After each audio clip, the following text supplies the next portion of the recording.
Welcome back everyone. YouTube channel में आप सबका स्वागत है। इस वीडियो में हम बात करेंगे अशोक लीलैंड के टेक्निकल पैटर्न्स के बारे में। और टेक्निकल पैटर्न के बारे में थोड़ा जानेंगे, इसके फंडामेंटल्स के बारे में कि कंपनी क्या काम करती है, क्या इसके फाइनेंशियल्स रही है एंड फंडामेंटली ये कहाँ पे स्टैंड करती है। तो इन सब चीज़ों को जानने के लिए बने रहें वीडियो के साथ।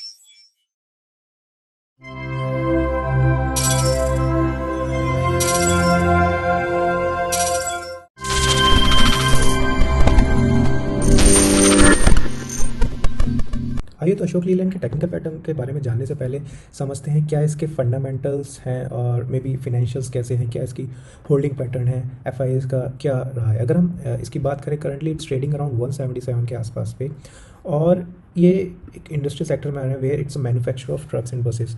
और अगर मैं बताऊँ तो it's the fourth largest bus manufacturer globally, not only in India, it's a fourth largest bus manufacturer globally. And even the best part with this is it even manufactures the defense products for Indian Army, so it gives a boost for Ashok Leyland. और अगर इसके market cap की बात करें, currently its market cap is around 51,617 के आसपास का। अगर हम यहाँ पे फाइनेंशियल्स की बात करें तो ईयर ऑन ईयर अगर हम इसका रिवेन्यू देखें, year on year it's revenue has increase. Financial year 21 में 20,000 समथिंग करोड़ था, then 26,000 something crore, then 42,000 something crore. तो ये इसका फिनेंशियल है। एंड एबिटा भी अगर हम देखें तो फिनेंशियल ईयर 23 में जो इसका एबिटा है वो अराउंड 11% बन के आया है, which has move from 3% to 11% year on year. And यहाँ पे फिनेंशियल ईयर 23 में अगर हम इसका देखें तो it has registered the highest revenue ever for this particular company, which is basically 67% growth from financial year 22 year on year की अगर हम बात करें तो। सो फिनेंशियल ईयर 23 में ये बात रही इसके फिनेंशियल्स की। अगर हम इसके होल्डिंग्स की बात करें, करंटली प्रोमोटर्स के पास जो होल्डिंग है वो 52% के आसपास है। On the other hand mutual funds में इन्वेस्टमेंट जो इस पर्टिकुलर फर्म की है दैट इज़ अराउंड 13% के आसपास। और जो फॉरेन इंस्टीट्यूशनल इन्वेस्टर्स की जो होल्डिंग है वो 16.59 के आसपास है। अगर हम इसको लास्ट क्वार्टर के कंपेरेटली देखें तो लास्ट क्वार्टर के comparatively there is an increase in FIs की होल्डिंग। एंड कंपेरेटिवली अगर देखें तो रिटेल की होल्डिंग कम हुई है और एफआईआईज़ की होल्डिंग जो है थोड़ा ज़्यादा हुई है।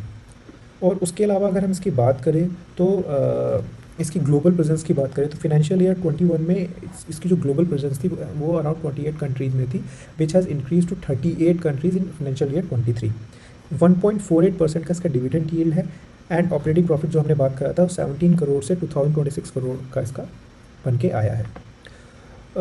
एक चीज़ है जो इसको थोड़ा ओवर वैल्यूड करते हैं, अगर हम यहाँ पे भी देखें इसका जो पीई रेशियो है इस पर्टिकुलर कंपनी का, it's PE ratio is around 41 के आसपास का, which is high compare to its other peers.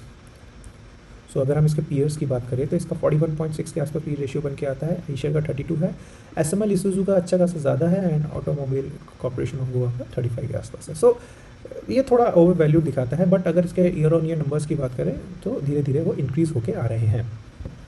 तो ये तो बात रही टेक्निकल पैटर्न की for this particular, sorry not technical pattern, but ये बात रही फंडामेंटल्स की फॉर दिस पर्टिकुलर कंपनी। अगर हम टेक्निकल्स की बात करें, टेक्निकल्स के हिसाब से अगर हम करंट लेवल से देखें कि कहाँ पे इसका सपोर्ट बन के आता है, तो फर्स्ट सपोर्ट जो बन के आता है वो 173 के आसपास का बन के आता है। सेकंड सपोर्ट जो इसका बन के आता है वो सेकंड सपोर्ट इज़ अराउंड 169 के लेवल के आसपास का, और जो थर्ड सपोर्ट नियर फ्यूचर में आता है वो 165 के आसपास का बन के आता है। अगर जो हम देखें अराउंड हमारा 200 डेज मूविंग एवरेज के आसपास है। अगर ये जो इसका मस्ट बाय जोन बन के आता है 151 के आसपास का बन के आता है। अगर मार्केट क्रैश होता है और ये थोड़ा नीचे गिरता है तो 140-150 के बीच में से एक मस्ट बाय जोन बन के आता है इसके लिए। ऊपर के लेवल पे अगर हम इसका रेजिस्टेंस देखें तो ऊपर के लेवल पे रेजिस्टेंस करंट लेवल से बन के आता है 181-182 के आसपास, देन 186 के आसपास का रेजिस्टेंस बन के आता है, और जो इसका स्विंग हाई था 190-192 के आसपास का, वो इसका थर्ड रेजिस्टेंस बन के आता है। तो ये तो रहे सपोर्ट और रेजिस्टेंस की बात। इवन अगर हम यहाँ पे फिब रिट्रेसमेंट भी लगा के देखें जहाँ से ये इसने मूवमेंट दी थी, तो फिब रिट्रेसमेंट ऑल्सो सजेस्ट कि ये जो 173 से 168 का लेवल है, इट वाज द लेवल जहाँ से इसको बाउंस करना चाहिए। और अगर आप देखें तो यहाँ से ये 169 और 168 पॉइंट समथिंग का लेके अभी तक इसने बाउंस करा है 177 का लेकर। देर आर हाई प्रोबेबिलिटी कि आपका सपोर्ट 1 तक आए और मे बी सपोर्ट 1 सपोर्ट 2 के बीच तक आए, देन यहाँ से फिर ये ऊपर की तरफ बाउंस कर जाए। तो ये तो बात थी इसके सपोर्ट रेजिस्टेंस की बात और क्या इसका पैटर्न हो सकता है। अब बात करते हैं आने वाले टाइम में अगर ये बाउंस करता है तो what should be it's target की बात करूँ, अगर मैं करंट लेवल से बात करें या फिर 176 पे ऐड करें या फिर 173 और मे बी सपोर्ट 2 के आसपास भी ऐड करें, तो वहाँ से जो इसका टारगेट बन के आता है 178 के आसपास का पहला टारगेट बन के आता है, देन 182 183 के आसपास का टारगेट बन के आता है, उसके बाद जो नेक्स्ट टारगेट बन के आता है 186 के आसपास का, देन 190 जो अभी इसने स्विंग हाई मारा था। अगर ये एक बार स्विंग हाई को क्रॉस कर जाता है तो there are high probability it will be a rounding bottom का ब्रेकआउट। तो उसका जो टारगेट जो सीधा बन के आता है, राउंडिंग बॉटम का ब्रेकआउट का टारगेट मैं बताऊँ, राउंडिंग बॉटम का ब्रेकआउट का टारगेट 210 213 के आसपास बन के आता है। तो व्हाट वी विल डू, एक बार अगर ये 190 के ऊपर क्रॉस करता है तो देन अगेन इसको टेक्निकली इसको एनालाइज करेंगे कि क्या इसका टेक्निकल स्ट्रक्चर कहता है, then we will act accordingly. So thank you so much, video बने रहने के लिए बहुत बहुत धन्यवाद। कल फिर मिलते हैं नई वीडियो।